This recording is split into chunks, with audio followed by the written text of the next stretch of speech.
আসসালামু আলাইকুম। অনেকেই দরুদের আমল করতে চান, অনেকেই ভাবতেছেন দরুদের যে আমল করব আসলে দিনে কতবার দরুদ শরীফ পাঠ করলে ভালো হয়। আজকের ভিডিওতে আমি খুব সুন্দরভাবে অল্প কথায় আপনাদের মাঝে এক্সপ্লেন করব কতটুক দরুদ আপনার জন্য যথেষ্ট হবে, কতবার দরুদ পড়লে আপনার জন্য ভালো হবে। তো বন্ধুরা, আপনি যদি আমার চ্যানেলে নতুন থাকেন আর এই টাইপের ভিডিও যদি বারবার দেখতে চান, এই টাইপের ছোট ছোট আমলের কথা যদি জানতে চান, তাহলে আমার চ্যানেলটা সাবস্ক্রাইব করুন, ভিডিওটিতে একটা লাইক দিবেন, ভিডিওটা শেয়ার করে দিবেন। আসলে দরুদ শরীফ কতটুক পড়ব, এই দরুদ শরীফ কতটুক পড়ব সেটা জানার আগে আপনাকে একটা ক্যালকুলেশন করে নিতে হবে।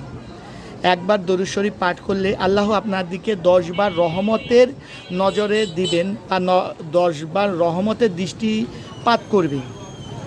তাহলে ধরুন আপনি দিনে যদি 100 বার দরুদ পড়েন, আল্লাহ পাক আপনার জন্য 1000 বার আপনার দিকে রহমতের দৃষ্টি দিবেন। যদি আপনি 200 বার পড়েন তাহলে 2000 বার, 500 বার পড়লে 5000 বার, 1000 বার পড়লে 10,000 বার আল্লাহ আপনার দিকে রহমতের দৃষ্টি দিবেন।